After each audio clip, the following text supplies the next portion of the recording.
Welcome back to physics forum. आज का video electrostatics पे बेस्ड है। इलेक्ट्रोस्टैटिक्स के पिछले वीडियो में हम लोगों ने electric field due to uniformly charged circular arc को देखा था। आज के वीडियो में हम लोग electric field due to point charge पे बेस्ड प्रॉब्लम को डिस्कस करेंगे। तो आज के वीडियो के लिए मैंने 5 डिफरेंट टाइप्स ऑफ प्रॉब्लम्स को पिक किया है इस कॉन्सेप्ट को एक्सप्लेन करने के लिए। तो इस कॉन्सेप्ट को समझने के लिए वीडियो को एंड तक देखिएगा। But before I start, don't forget to like, share and subscribe to my channel. So with this let's get started.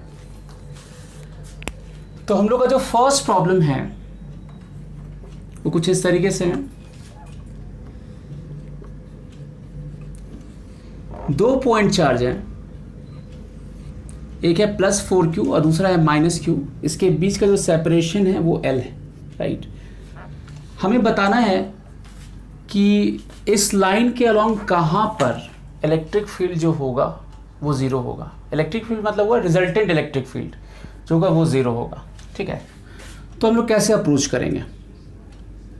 अब हमारे पास 3 पोजीशन है, राइट। एक ये पोजीशन है, एक ये पोजीशन है, एक ये पोजीशन है। इसी 3 पॉइंट पे कहीं पे रिजल्टेंट इलेक्ट्रिक फील्ड ज़ीरो हो सकता है, क्योंकि अच्छा वो कहाँ पे होगा? जहाँ पर इस दोनों का इलेक्ट्रिक फील्ड एक दूसरे के एंटी पैरेलल है।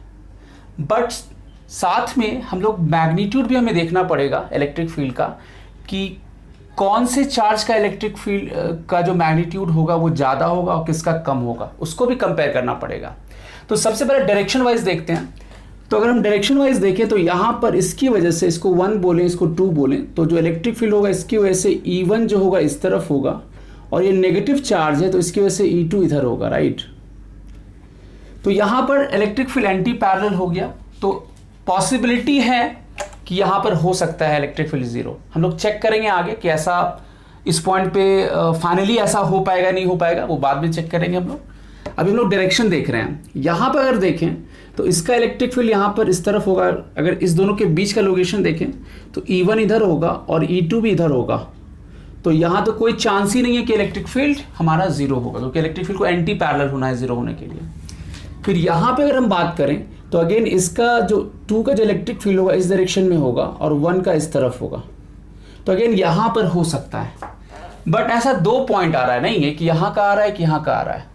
लेकिन अगर ठीक से देखें तो ये जो पॉइंट है, यहाँ का अगर पॉइंट देखें हम, तो इसका जो इलेक्ट्रिक फील्ड होगा, नहीं, एक तो यहाँ से जो डिस्टेंस होगा इस पॉइंट का कम होगा, और साथ में क्या होगा कि इसका जो इलेक्ट्रिक फील्ड होगा, है ना, तो ये चार्ज का वैल्यू ज़्यादा है। तो ओवरऑल अगर लिखेंगे तो वो होगा K × 4Q/x²। मान लीजिए इसको हम x लेते हैं /x²। तो ठीक से देखिए, और अगर इसकी वजह से लिखें, ये E1 हो गया। अगर हम E1 हो गया और E2 अगर लिखें तो E2 क्या लिखेंगे? ये होगा K × Q/L+x²। नहीं, ये L है, ये x है, तो यहाँ से L+x² हो गया। तो एक तो क्या हो गया, अगर यहाँ देखें तो जो न्यूमरेटर है वो भी ज़्यादा है इसके कंपैरिजन में, और इसका जो डिनोमिनेटर है, जो नीचे वैल्यू है x है, वो कम है। मतलब ओवरऑल क्या होगा, इसका वैल्यू ज़्यादा हो जाएगा इसके कंपैरिजन में। मतलब इस जगह E1 का जो वैल्यू होगा वो ज़्यादा होगा E2 के रिस्पेक्ट में फॉर एनी x, नहीं, क्योंकि मेरा न्यूमरेटर जो है वो भी ज़्यादा है और जो डिनोमिनेटर वो कम है इसके रिस्पेक्ट में। तो ओवरऑल इसका जो वैल्यू होगा वो ज़्यादा होगा। तो इस लोकेशन में कहीं भी इलेक्ट्रिक फील्ड ज़ीरो नहीं हो पाएगा, भले ही इलेक्ट्रिक फील्ड एक दूसरे के एंटी पैरेलल है। यहाँ पे अगर हम बात करेंगे तो यहाँ पे पॉसिबिलिटी है, मतलब यहाँ पे पॉसिबल नहीं है, यहाँ तो पॉसिबल बिल्कुल नहीं होगा क्योंकि डायरेक्शन सेम है। यहाँ पे अगर देखें तो E1 अगर लिखेंगे तो K × 4Q डिवाइडेड बाय ये होगा L+x² और E2 लिखेंगे तो K × Q/x² हो जाएगा। तो यहाँ पर क्या हुआ कि यहाँ पर Q जो है इसके रिस्पेक्ट में कम है, बट यहाँ जो डिनोमिनेटर है x, ये इसके रिस्पेक्ट में कम है। तो डिनोमिनेटर का वैल्यू जितना ज़्यादा होगा, ये जो एक्सप्रेशन इसका वैल्यू उतना ही ज़्यादा होगा, ये वैल्यू जितना कम होगा ये उस वैल्यू उतना ही ज़्यादा होगा। तो यहाँ पे पॉसिबिलिटी है कि E2 E1 को इक्वलाइज कर ले, मतलब यहाँ पॉसिबल है, राइट। तो ऑब्वियसली ये जो लोकेशन होगा कहीं यहाँ पर होगा। लेट्स से इसको पॉइंट P कहते हैं, राइट। तो हम लोग क्या बोलेंगे, EP जो होगा वो 0 हो जाएगा, तो यहाँ पर क्या लिखेंगे, E1 is equal to E2, so K into 4Q by L plus X का whole square and KQ by X square. नहीं, तो ये सब कैंसिल आउट हो गया, K कूलम्स कांस्टेंट है, तो यहाँ से 4x स्क्वायर जो है वो L प्लस एक्स का होल स्क्वायर हो गया, या इसका स्क्वायर रूट ले लें दोनों तरफ तो 2x कितना हो जाएगा, L प्लस एक्स हो जाएगा। नहीं, तो यहाँ से ये x का जो वैल्यू है वो L हो गया। नहीं, सिंपल। तो यहाँ से जो वैल्यू हो जाएगा, x का जो वैल्यू होगा वो L होगा, मतलब यहाँ से L लोकेशन पे जो इलेक्ट्रिक फील्ड होगा वो 0 होगा, पॉइंट चार्ज 2 के रेस्पेक्ट में, ठीक है। और 1 के रेस्पेक्ट में बोलेंगे तो कितना हो जाएगा, 12 डिस्टेंस हो जाएगा, ठीक है, सिंपल। तो हमारा ये फर्स्ट प्रॉब्लम हो गया, ठीक है। हम लोग सेकेंड प्रॉब्लम देखते हैं।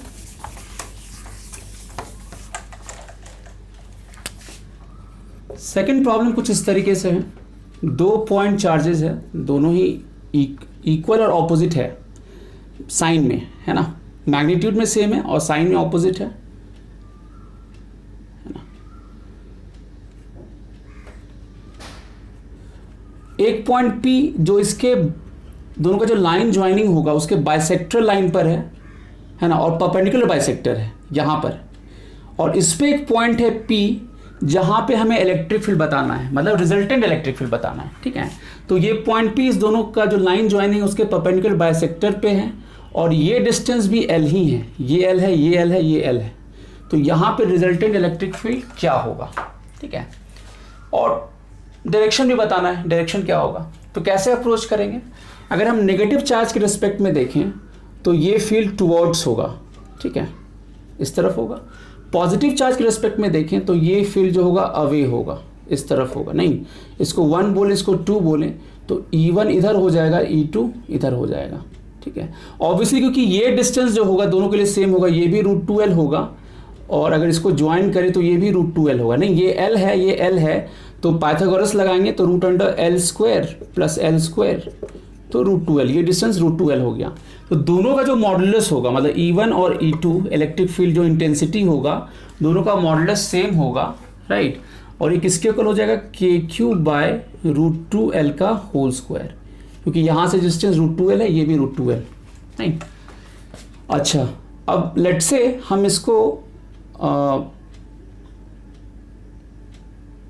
थीटा कहते हैं, राइट, इसको थीटा बोलेंगे तो ये भी।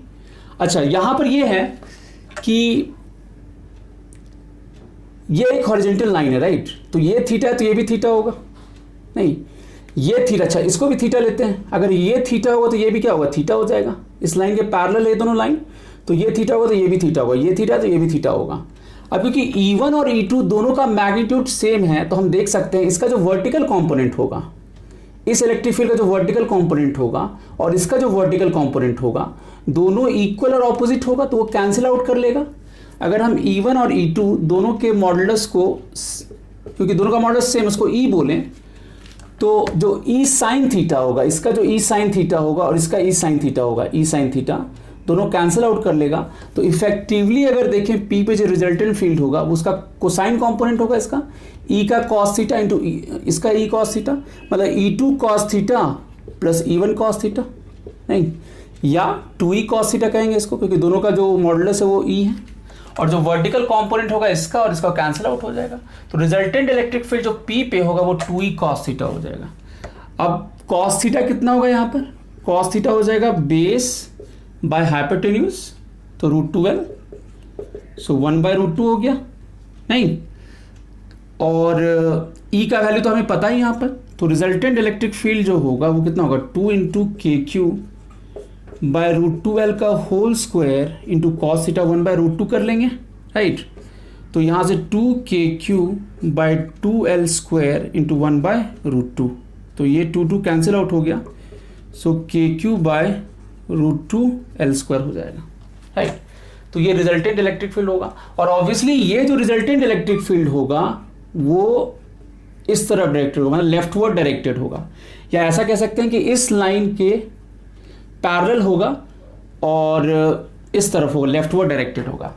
एक्चुअली सिमिलर कॉन्सेप्ट हम लोग डायपोल में भी यूज करते हैं, जो कि हम लोग आगे डिस्कस करेंगे, ठीक है। तो रिजल्टेंट इलेक्ट्रिक फील्ड का जो वैल्यू होगा वो KQ बाय 2l² हो गया, और वो किधर डायरेक्टेड होगा, लेफ्टवर्ड डायरेक्टेड होगा, राइट। तो ये हो गया सेकंड प्रॉब्लम हम लोग का, ठीक है। अब हम लोग देखते हैं third problem.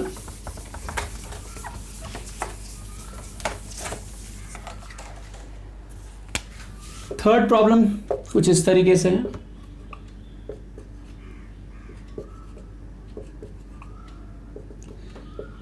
Four point charges हैं जो कि वर्टिसेस ऑफ ए स्क्वायर पे रखा हुआ है, 4 पॉइंट चार्जेस को, और इस स्क्वायर का जो साइड लेंथ है वो L है। हमें इलेक्ट्रिक फील्ड बताना है सेंटर ऑफ स्क्वायर पे कितना होगा। मान लीजिए ये C है, तो यहाँ पर कितना होगा इलेक्ट्रिक फील्ड। तो कैसे अप्रोच करेंगे, ठीक है। तो हमें इलेक्ट्रिक फील्ड एट C बताना है, सेंटर ऑफ स्क्वायर क्या होगा। तो अगर हम पॉजिटिव चार्ज की वजह से देखें ठीक से, तो इलेक्ट्रिक फील्ड किस तरफ होगा, इधर होगा डायरेक्टेड, नहीं। इसको अगर हम इसको लेट से 1 बोलें, इसको 2 बोलें, इसको 3 बोलें, इसको 4 बोलें, तो पॉजिटिव चार्ज की वजह से अगर देखा जाए तो इलेक्ट्रिक फील्ड अवे काम करेगा। तो E1 इधर होगा, नहीं E1 इधर हो जाएगा, और ठीक से देखा जाए तो नेगेटिव चार्ज का भी क्या होगा, इसी तरफ होगा, इसके तरफ ही होगा। तो E1 और E3 का डायरेक्शन मैच कर गया, नहीं। इन द सेम वे अगर हम देखें तो 2 का इलेक्ट्रिक फील्ड इधर काम करेगा, नहीं। तो ये जो डायगोनल होगा इसी के अलोंग काम करेगा, स्क्वायर का डायगोनल, और इस नेगेटिव चार्ज की वजह से क्या हुआ, इधर ही काम करेगा। तो यहाँ पर क्या हुआ कि E3 है ना, यहाँ पर E3 और E4 sorry E2 and E4 का डायरेक्शन मैच कर गया, नहीं। और क्योंकि सबका डिस्टेंस, सबका जो मैग्नीट्यूड है, जो जितना भी पॉइंट चार्ज है सबका मैग्नीट्यूड सेम है, और सेंटर से सबका डिस्टेंस भी सेम होगा। तो ये जितना भी चारों वेक्टर है, मतलब E1, E2, E3 और E4, सबका जो मॉडुलस होगा वो E ही होगा, नहीं। और क्योंकि ये स्क्वायर का डायगोनल है तो ये म्यूचुअली परपेंडिकुलर होगा, नहीं। तो अगर हम इसको E बोलें तो फाइनली अगर देखें तो मेरे पास एक्सप्रेशन क्या आएगा, मेरे पास 2E इस डायरेक्शन में है और 2E इस डायरेक्शन में है। ये 2E हो गया E2 प्लस E4 के लिए, और ये 2E हुआ E1 प्लस E3 के लिए, और ये दोनों म्यूचुअली परपेंडिकुलर है। अब यहाँ पर दो वेक्टर जो म्यूचुअली परपेंडिकुलर हैं, हमें उसका रिजल्ट पता है। जो रिजल्टेंट फील्ड होगा, ये पॉइंट C है, तो रिजल्टेंट फील्ड जो होगा C पे, क्योंकि म्यूचुअली परपेंडिकुलर है तो √a² प्लस b² करते हैं, नहीं। क्योंकि 2ab cos थीटा में cos 90 होगा, वो 0 हो जाता है, वेक्टर वाले का जो कॉन्सेप्ट है। तो 2e² प्लस 2e का होल स्क्वायर, सो ये 2√2e हो जाएगा resultant electric field at C, ठीक है। और इस दोनों का जो बाइसेक्टर होगा उसके अलोंग डायरेक्टेड होगा, नहीं। क्योंकि दो इक्वल वेक्टर जो होता है उसका रिजल्टेंट क्या होता है, अलोंग बाइसेक्टर लाइन होता है, तो ये इसके परपेंडिकुलर हो जाएगा। तो EC का डायरेक्शन बिल्कुल वर्टिकली अपवर्ड हो जाएगा, कि ये एंगल कितना होगा 45 डिग्री, ठीक है। तो EC जो होगा वो वर्टिकली अपवर्ड डायरेक्टेड होगा, और जो उसका मैग्नीट्यूड होगा वो 2√2e होगा। अब E कितना होगा यहाँ पर, तो E कौन सा है, E के लिए हमें चाहिए KQ, और ये डिस्टेंस चाहिए ना। तो एंटायर ये डायगोनल कितना होगा √2l, उसका हाफ करेंगे तो कितना होगा √2l/2 का होल स्क्वायर, कि यहाँ पे कूलम्स कांस्टेंट है। सो KQ बाय ये कितना हो जाएगा L/√2 का होल स्क्वायर, नहीं। या ये स्क्वायर होगा तो ये 2 ऊपर चला जाएगा, नहीं। सो कितना हो गया 2KQ/L²।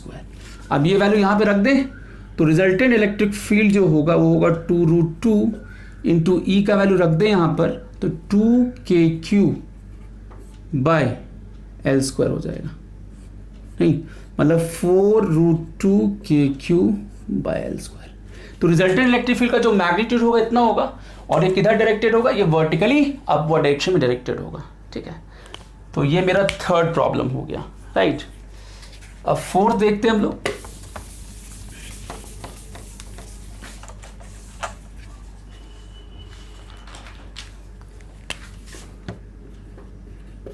फोर्थ में क्या है कि 2 पॉइंट चार्जेस है ना,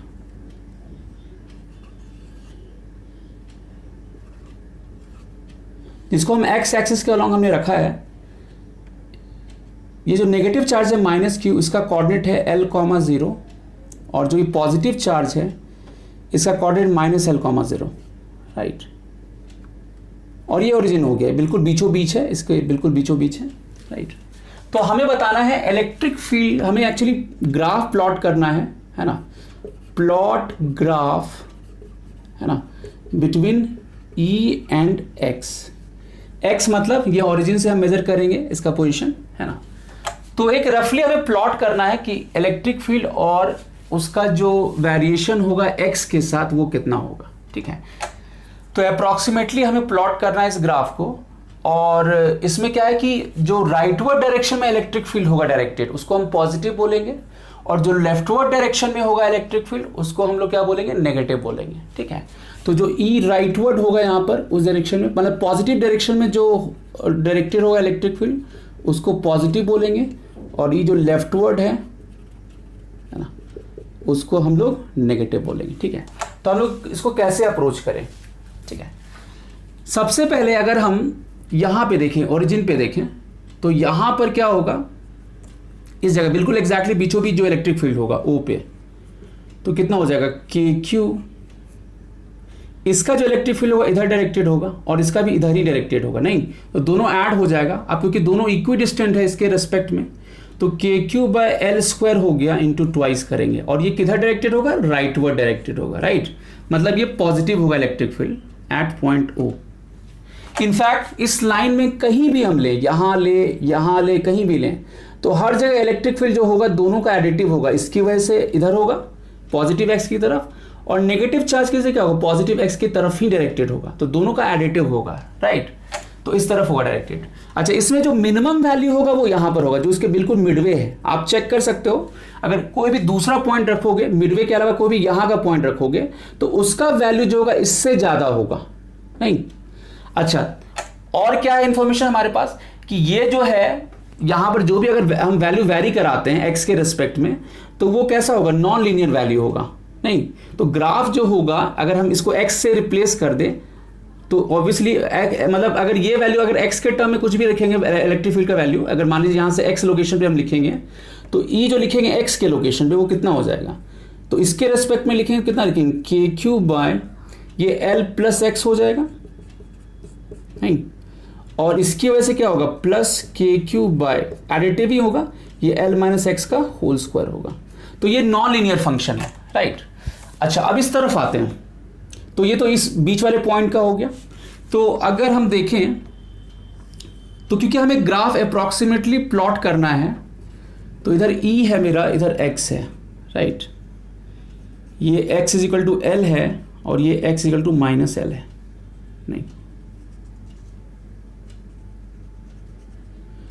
तो ये ओरिजिन हो गया। तो ओरिजिन पे जो वैल्यू आ रहा है कुछ आ रहा है, ये पॉजिटिव वैल्यू आ रहा है, तो ग्राफ अप्रॉक्सीमेटली कुछ ऐसा हो जाएगा, ठीक है।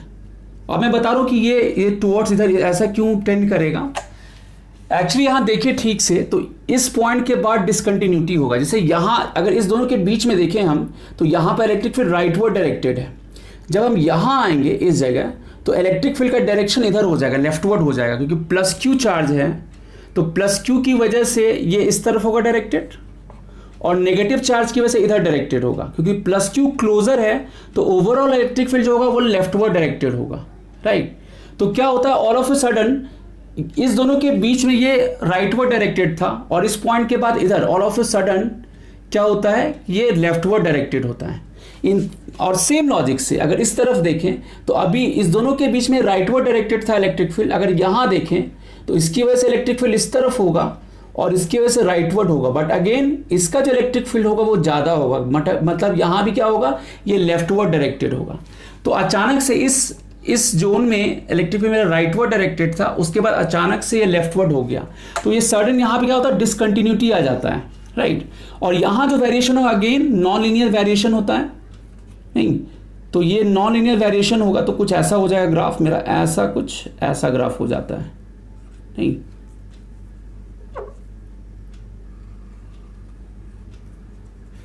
ऑब्वियसली जब x जो है 10 to ∞ होगा, तो क्या होगा, मेरा 0 हो जाएगा इलेक्ट्रिक फील्ड।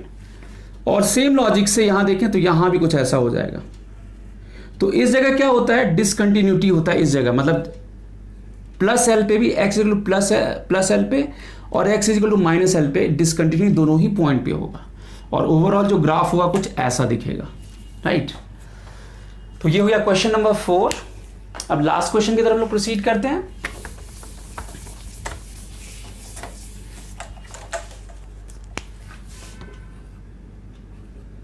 लास्ट क्वेश्चन जो है वो कुछ इस तरीके से है। 3 equal positive charges are placed at the vertices at the 3 vertices of a regular tetrahedron। Regular tetrahedron क्या होता है? रेगुलर टेट्राहेड्रन में 4 फेस होगा, 4 ट्रायंगुलर फेस होगा और हर एक ट्रायंगल एक इक्विलैटरल ट्रायंगल होता है रेगुलर टेट्राहेड्रन में। तो उसके 3 वर्टिसेस पे चार्ज है प्लस क्यू। हमें इसका जो 4th वर्टेक्स होगा वहां पे बताना है इलेक्ट्रिक फील्ड कितना होगा। जो 4th वर्टेक्स होगा, है ना, ये जो 4th वर्टेक्स होगा यहां बताना है कि इलेक्ट्रिक फील्ड कितना होगा।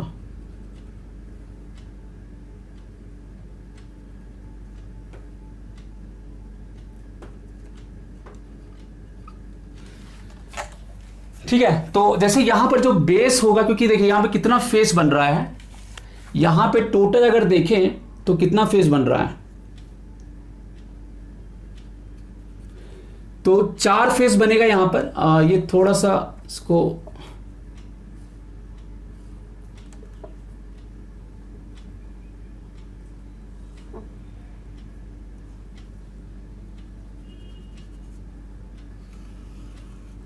ठीक है, तो यहां पे 4 एक्चुअली इक्विलैटरल फेस बन रहा है। एक तो ये फेस हो गया, एक 2 ये हो गया, तीसरा उस तरफ होगा और चौथा ये जो बेस है। तो 4 इक्विलैटरल फेस है इन रेगुलर टेट्राहेड्रन। इसके 3 वर्टिसेस पे जो बेस कह सकते हैं, जो ट्रायंगुलर बेस है, यहां पर 3 इक्वल पॉजिटिव चार्ज हैं।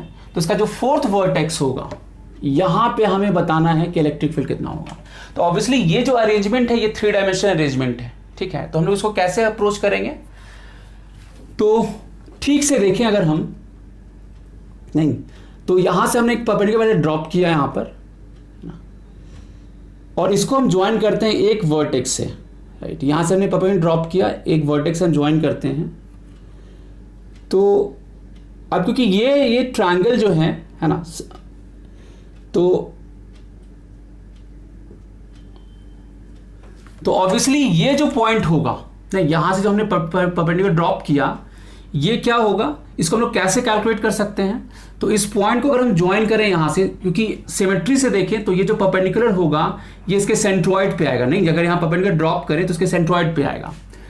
अब यहां से अगेन परपेंडिकुलर ड्रॉप करते हैं इसके प्लेन में, है ना। अच्छा, ये जो लेंथ है ये कितना होगा, क्योंकि सारा इक्विलैटरल ट्रायंगल है, सबका लेंथ हम L ले लेते हैं। ये L है, ये L है, ये L है, तो ये भी L हो गया।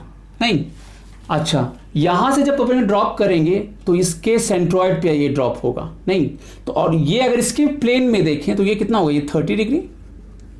नहीं, तो हम ये निकाल सकते हैं, इसको अगर हम नेमिंग कर दें, इसको हम ABC कह दें और इसको लेट से O कह दें, तो AO कितना हो जाएगा, cos 30 अगर लिखें इन ट्रायंगल, जैसे इसमें हम देखें इस ट्रायंगल में, तो cos 30 जो होगा, है ना, और यहां से परपेंडिकुलर ड्रॉप कर रहे हैं, ठीक है। तो ये डिस्टेंस कितना होगा, ये होगा L/2, ठीक है। तो cos 30 होगा बेस बाय हाइपोटेन्यूज, तो बेस बाय हाइपोटेन्यूज ये हो गया, AO हो गया, तो बेस L/2 हो गया, ये AO हो गया।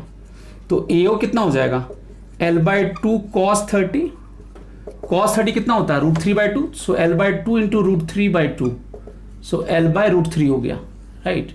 ये AO का वैल्यू आ गया। अब मैं इसको क्यों कैलकुलेट कर रहा हूं, एक्चुअली क्या है कि यहां जो इलेक्ट्रिक फील्ड होगा ये इस तरह डायरेक्टेड होगा, नहीं, और लेट से ये जो लाइन है इस वर्टिकल के साथ थीटा बना रहा है, तो ये भी थीटा होगा, राइट। और अगर ठीक से देखा जाए सिमेट्री से, तो तीनों ही चार्ज जो होगा यहां, उसका जो इलेक्ट्रिक फील्ड होगा यहां पर, वो वर्टिकल के साथ थीटा बनाएगा। तो अगर हम देखें रिजल्टेंट इलेक्ट्रिक फील्ड जो होगा यहां पर, अगर हम वर्टिकल कंपोनेंट देखें, EP का अगर हम वर्टिकल कंपोनेंट देखें तो कितना हो जाएगा, 3 cos थीटा। नहीं, ये जो ई है इधर डायरेक्टेड है, तो ई का जो वर्टिकल कंपोनेंट है E cos theta, in the same way B का भी आएगा इलेक्ट्रिक फील्ड और सी पे जो चार्ज है उसकी वजह से भी इलेक्ट्रिक फील्ड आएगा। तो वर्टिकल कंपोनेंट अगर देखें तो 3 cos थीटा हो जाएगा। तो हमें थीटा चाहिए, इसलिए हमने इसको कैलकुलेट किया। अच्छा, थीटा कैलकुलेट करने के लिए हमें इस ट्रायंगल में मूव करना पड़ेगा, और इस ट्रायंगल में मूव करने के लिए हमें ये चाहिए, इसलिए हमने ये इसको यहाँ इस ज्योमेट्री से निकाल लिया। ठीक है, अब कैसे निकलेगा cos थीटा, तो हम sin थीटा निकाल लेते हैं। तो sin थीटा क्या होगा, परपेंडिकुलर बाय हाइपोटेन्यूज। तो sin थीटा हम लोग क्या बोलेंगे, मतलब इन ट्रायंगल अगर हम बात करें AOP, तो sin थीटा कितना हो जाएगा, sin थीटा का परपेंडिकुलर बाय हाइपोटेन्यूज। तो परपेंडिकुलर हम निकाल चुके हैं AO बाय AP। तो AO मेरा कितना था L/√3 और AP मेरा कितना है L है, तो ये 1/√3 हो गया। तो cos थीटा मेरा आ जाएगा यहाँ से, cos थीटा जो होगा √1 - sin स्क्वायर थीटा। ये वैल्यू रख दिया हमने 1 - 1/3, तो ये क्या होगा √2/3 आ गया। तो cos थीटा का वैल्यू स्टैब्लिश हो गया √2/3। तो अभी जो हम बात कर रहे हैं वो तो वर्टिकल कंपोनेंट की बात कर रहे हैं। तो EP वर्टिकल अगर हम देखें तो 3E cos थीटा, ये वैल्यू रख दें हम लोग यहाँ पे √2/3, तो ये √3 आ जाएगा, तो √6E आ जाएगा। ये नहीं √3 ये √3 तो √3 × √2 करेंगे, √6E हो जाएगा। और E कितना होगा, ये होगा KQ बाय, ये कूलम्ब्स कांस्टेंट होगा K × Q, और यहाँ से डिस्टेंस कितना होगा L, नहीं तो ये कितना हो जाएगा KQ बाय L² हो गया। ठीक है, तो ये वर्टिकल कंपोनेंट हो गया। अब सोचना है कि हॉरिजॉन्टल कंपोनेंट क्या होगा। अगेन हम लोग सिमेट्री को यूज करेंगे। ठीक से अगर देखिए तो जो E sin थीटा कंपोनेंट होगा, क्योंकि यहाँ पे 3 फेस है, नहीं तो ये जो E sin थीटा का जो कंपोनेंट होगा ये एक्चुअली हॉरिजॉन्टल प्लेन के परपेंडिकुलर। जैसे अगर मान लीजिए ये E है, ये थीटा है, तो ये E cos थीटा हो गया, E sin थीटा ये कंपोनेंट हो गया। अब क्योंकि ट्रायंगल है, क्योंकि सिमेट्री है, 3 फेस है, तो ऐसा 3 वेक्टर आएगा, और ये तीनों ही वेक्टर इक्वल वेक्टर होगा और एक दूसरे के साथ इक्वल एंगल बनाएगा, क्योंकि सिमेट्री है। और इक्वल एंगल कितना होगा, तो ये अगर 360 में देखें और 3 इक्वल वेक्टर है तो कितना एंगल बनाएगा, 120 डिग्री का एंगल बनाएगा सिमेट्री से। तो यहां से हम लोग क्या बोलेंगे कि जो E sin थीटा होगा, ये E sin थीटा और ये E sin थीटा, ये तीनों ही 120 डिग्री का एंगल बनाएगा, नहीं। और हमें पता है कि कोई भी वेक्टर, इक्वल वेक्टर अगर किसी प्लेन में, एक ही प्लेन में 120 का एंगल बना रहा है तो उसका रिजल्टेंट क्या हो जाएगा, 0 हो जाएगा। ये हम लोग यहां से भी कंक्लूड कर सकते हैं। जैसे मान लीजिए इसको x बोलें तो x cos 60 degree, x cos 60 degree, तो 2x cos 60 डिग्री हो जाएगा। इसका जो बाइसेक्टर लाइन होगा तो 2x cos 60 x हो गया, नहीं, और इधर x हो गया, तो दोनों एंटी पैरेलल होगा, तो रिजल्टेंट 0 हो जाएगा। और ये स्टैंडर्ड रिजल्ट है, ये हमें पता भी है। तो मतलब क्या हुआ कि EP जो पैरेलल होगा, मतलब हॉरिजॉन्टल लेवल के कह सकते हैं पैरेलल होगा, वो जो पार्ट होगा वो 0 हो जाएगा। इसलिए EP जो नेट होगा वो क्या होगा, EP का जो परपेंडिकुलर कंपोनेंट है वही होगा, नहीं तो कितना हो जाएगा, ये जो आया है √6 KQ बाय L² ही इसका आंसर होगा, राइट। तो ये क्वेश्चन थोड़ा 3 डायमेंशनल है, तो यहाँ पे हमें ज्योमेट्री को भी यूज करना पड़ेगा, है ना, और 3 डायमेंशनली विजुलाइज करना पड़ेगा कि कैसे एंगल काम कर रहा है, किस एंगल पे काम करेगा, कैसे कंपोनेंट लेंगे, है ना।